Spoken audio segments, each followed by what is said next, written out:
दोस्तों, साल 2025 का दूसरा चंद्र ग्रहण 7 सितंबर दिन रविवार को लगने वाला है। यह चंद्र ग्रहण भारत में साफ साफ रूप से देखा जा सकेगा, लेकिन भारत में यह कितने बजे लगेगा और इसका सूतक का समय क्या होगा, साथ ही यह चंद्र ग्रहण कब समाप्त होगा, सारी जानकारी आज के इस वीडियो में मैं आप सभी को बताने वाला हूं।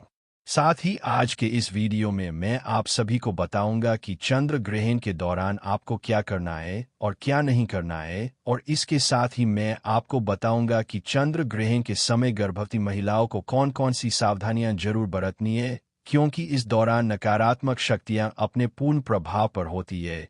तो इस दौरान गर्भवती महिलाओं को क्या करना है और क्या नहीं करना है, साथ ही उन्हें कौन से ऐसे उपाय जरूर करने होंगे ताकि उनका होने वाला जो शिशु है उस पर चंद्र ग्रहण का दुष्प्रभाव एकदम सुरक्षित रहे। तो दोस्तों, इस वीडियो के माध्यम से आप सभी लोगों को साल 2025 के दूसरे और महाचंद्र ग्रहण की संपूर्ण जानकारी मिलेगी, इसीलिए इस वीडियो को लास्ट तक जरूर देखिएगा। साथ ही इस वीडियो को देखने के बाद में आप ज्यादा से ज्यादा अपने पड़ोसी और रिश्तेदारों के साथ इस वीडियो को शेयर करना भी बिल्कुल मत भूलिएगा। साथ ही चंद्र ग्रहण की इस वीडियो को लाइक करके चैनल को सब्सक्राइब जरूर कीजिएगा ताकि आने वाली हर एक वीडियो सबसे पहले आपको संपूर्ण जानकारी के रूप में मिल सके। तो दोस्तों, साल 2025 में कुल 4 ग्रहण हैं, जिनमें से 2 सूर्य ग्रहण और 2 चंद्र ग्रहण हैं। और इस साल 2025 में जो पहला चंद्र ग्रहण था वह 14 मार्च को लग चुका है, और अब साल 2025 का यह दूसरा और अंतिम चंद्र ग्रहण 7 सितंबर दिन रविवार को लगने जा रहा है। पर दोस्तों, यह कोई मामूली चंद्र ग्रहण नहीं होगा बल्कि एक महाचंद्र ग्रहण होगा, जिसका न केवल पूरी दुनिया के ज्योतिष पंडित बल्कि एस्ट्रोलॉजर भी बेसब्री से इंतजार कर रहे हैं। आपको बता दें कि ज्योतिष शास्त्र में चंद्र ग्रहण को अशुभ घटना के रूप में देखा जाता है, क्योंकि चंद्र ग्रहण के दौरान चंद्रमा पीड़ित अवस्था में होते हैं और अशुभ फल देते हैं, क्योंकि इस समय चंद्रमा की जो शक्ति है वह बिल्कुल ही क्षीण होती है। इस दौरान कई ऐसे कार्य हैं जिनको करना बिल्कुल ही वर्जित होता है। खासतौर पर जो शुभ कार्य है उन्हें चंद्र ग्रहण के समय बिल्कुल भी नहीं करना चाहिए। आपको बता दें कि चंद्र ग्रहण एक खगोलीय घटना है। जब पृथ्वी सूर्य और चंद्रमा के बीच में आती है तब इसे ही चंद्र ग्रहण कहा जाता है। आपको बता दें कि साल 2025 में 7 सितंबर को लगने वाला यह चंद्र ग्रहण एक पूर्ण चंद्र ग्रहण होगा। इसमें पृथ्वी चंद्रमा को पूरी तरीके से ढक लेगी, और 7 सितंबर का लगने वाला यह चंद्र ग्रहण भाद्रपद मास के शुक्ल पक्ष की पूर्णिमा तिथि को लगेगा। चलिए अब जान लेते हैं कि 7 सितंबर को लगने वाला यह चंद्र ग्रहण कहां पर दिखाई देगा। तो यह चंद्र ग्रहण भारत के हर शहर से साफ साफ देखा जा सकेगा, और भारत के साथ साथ यह चंद्र ग्रहण संपूर्ण एशिया, ऑस्ट्रेलिया, यूरोप, न्यूजीलैंड, पश्चिम और उत्तरी अमेरिका, दक्षिणी अमेरिका और अफ्रीका के पूर्वी क्षेत्रों में दिखाई देगा।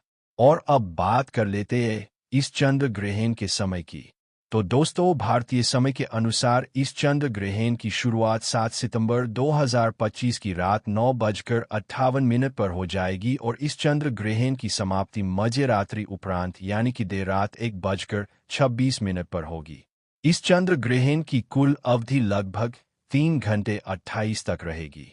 और बात कर ले इस चंद्र ग्रहण के सूतक काल की, तो देखिए जब सूर्य ग्रहण लगता है तो उसका जो सूतक काल होता है वह 12 घंटे पहले से मान्य होता है, लेकिन चंद्र ग्रहण में सूतक काल 9 घंटे पहले से ही मान्य होता है। और क्योंकि यह चंद्र ग्रहण भारत में दिख रहा है, इसलिए भारत में भी इस चंद्र ग्रहण का सूतक काल बिल्कुल ही मान्य होगा। इस बात का आप थोड़ा सा ध्यान रखिएगा। बात कर ले सूतक काल के समय की, तो आपको बता दो इस चंद्र ग्रहण का सूतक काल की शुरुआत 7 सितंबर 2025 की 12:19 पर हो जाएगा, और सूतक काल की समाप्ति ग्रहण के साथ ही 7 सितंबर 2025 की मध्य रात्रि उपरांत यानी कि देर रात 1:36 पर होगी।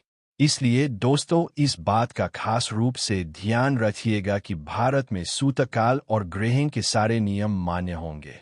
भारत में रहने वाले लोगों को इस चंद्र ग्रहण के समय विशेष रूप से सावधानी बरतनी होगी।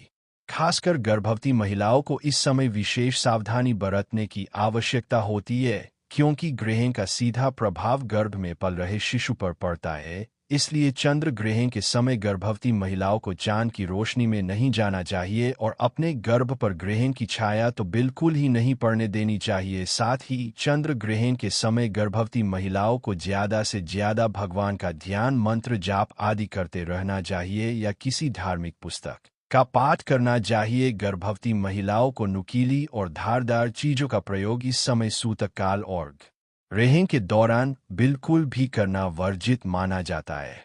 गर्भवती को ग्रहण में गलती से भी देखना नहीं चाहिए। दोस्तों, ग्रहण के समय गर्भवती महिलाओं को किसी भी बात की टेंशन नहीं लेनी चाहिए और इस दौरान गर्भवती महिला को झुककर भी कोई भी काम नहीं करना चाहिए। इस समय सुई धागे का इस्तेमाल ना करें और ना ही बुनाई करें।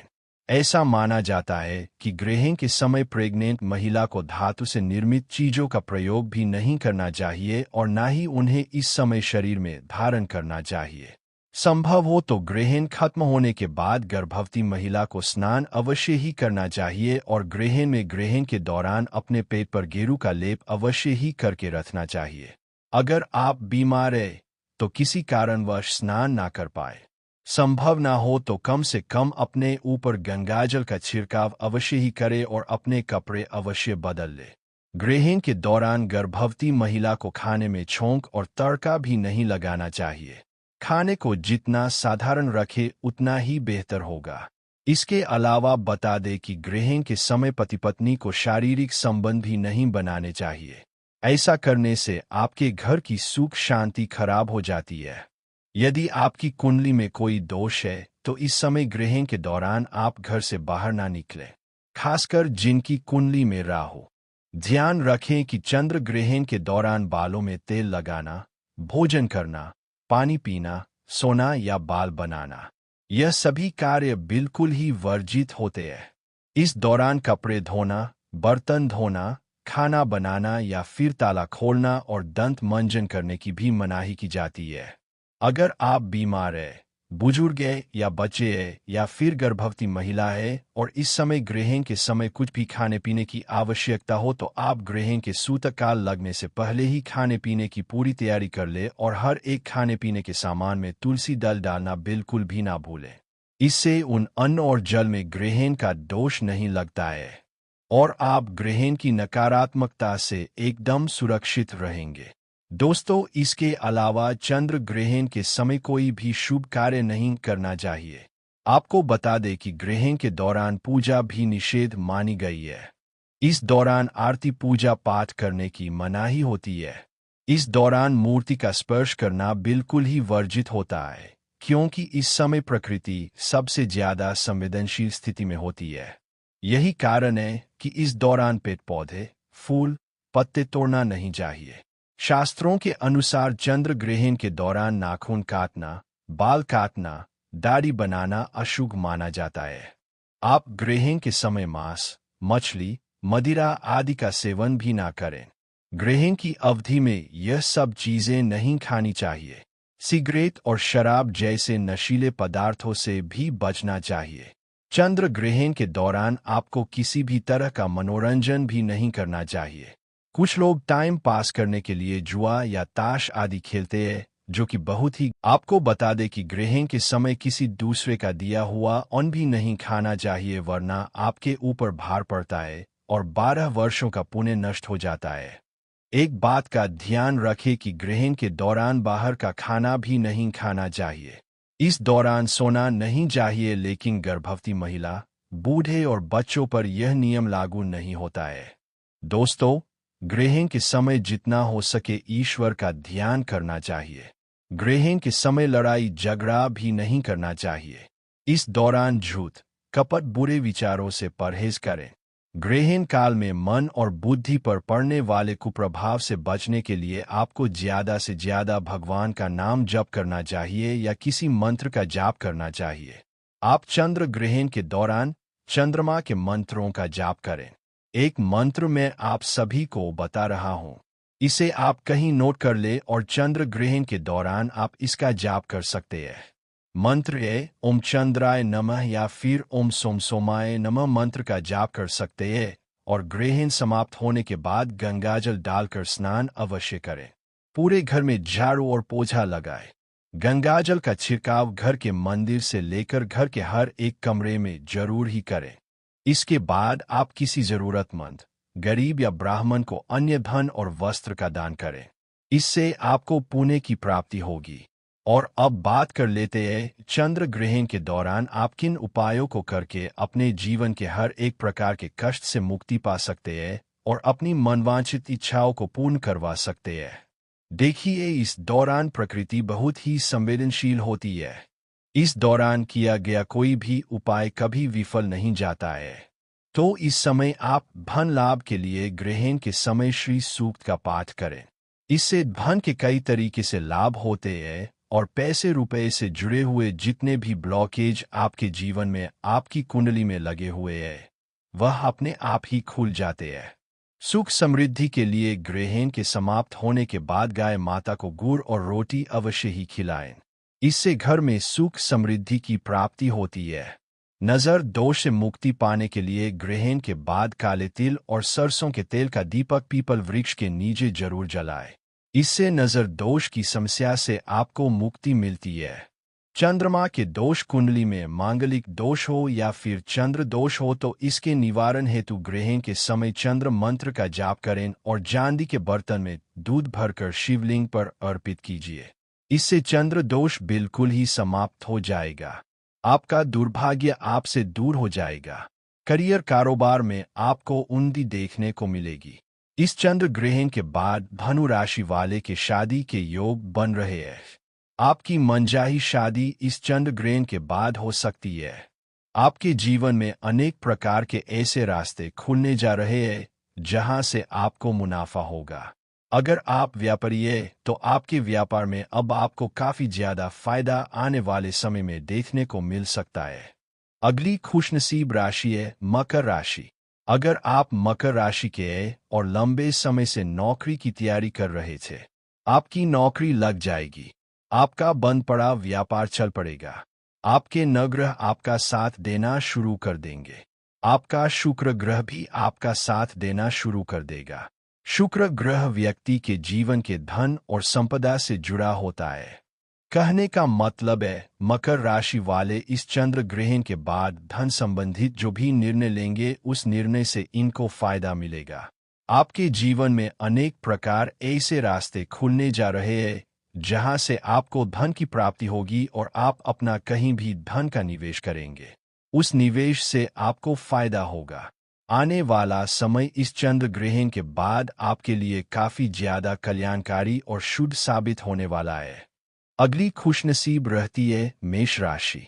अगर आप मेष राशि के हैं और लंबे समय से नौकरी की तैयारी कर रहे थे तो आपकी नौकरी लग जाएगी। अगर आप नौकरी कर रहे थे तो आपका प्रमोशन हो जाएगा। प्रॉपर्टी और वाहन खरीदने के आपके योग बन रहे हैं। अगर आप विद्यार्थी हैं तो यह साल काफी अच्छा आपके लिए साबित होने वाला है। मेष राशि वाले लंबे समय से कई सारी दुविधाओं में फंसे हुए थे, लेकिन अब आपकी हर दुविधा अपने आप धीरे धीरे खत्म होना शुरू हो जाएगी। चंद्र देव की कृपा से आपकी कुंडली में चंद्र ग्रह की स्थिति अच्छी होने की वजह से आपके जीवन में काफी अच्छा समय आने वाला है। अब आने वाले समय में आपको अनेक प्रकार की सफलताएं प्राप्त हो सकती है। अगली खुशनसीब राशि है कन्या राशि। अगर आप कन्या राशि के हैं तो आपके विदेशी यात्रा पर जाने के योग बन रहे हैं। आपको राजनीतिक लाभ होगा। आपका बंद पड़ा व्यापार चल पड़ेगा। आपके विरोधी, आपके दुश्मन आपके सामने घुटने टेक देंगे। करियर कारोबार में आपको उन्नति देखने को मिलेगी। लंबे समय से अगर आप बीमार चल रहे थे, आपकी बीमारी से आपको मुक्ति मिल जाएगी। अचानक से आपके जीवन में आपको बड़ा धन लाभ हो सकता है। अगर कन्या राशि वाले लंबे समय से विदेश में पढ़ने का सपना देख रहे थे तो इस चंद्र ग्रहण के बाद आपका यह सपना जरूर पूरा हो जाएगा और आप विदेश में जाकर पढ़ सकते हैं एवं आपकी विदेश में अच्छी नौकरी भी लग सकती है। अगर आप तुला राशि के हैं दोस्तों, तो आपकी शादी के योग इस चंद्र ग्रहण के बाद बन रहे हैं। प्रॉपर्टी वाहन खरीदने के भी योग बन रहे हैं। आपके नवग्रह की स्थिति बहुत अच्छी हो जाएगी।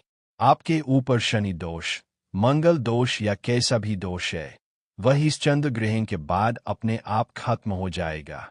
भगवान चंद्रदेव जी की कृपा से आपकी कुंडली में चंद्रमा की स्थिति बड़ी अच्छी हो जाएगी और जिस व्यक्ति की कुंडली में चंद्रमा उच्च स्थान पर होता है, उस व्यक्ति को जीवन में अनेक प्रकार की सफलताएं और उन्नति देखने को मिलती है। आने वाले समय में तुला राशि वाले अचानक से धन की प्राप्ति कर सकते हैं। आपके पास जो धन आएगा उसमें वृद्धि होगी। अब आने वाला समय आपको कामयाबी की ओर ले जाएगा। दोस्तों, इस वीडियो को यहीं पर समाप्त करते हैं।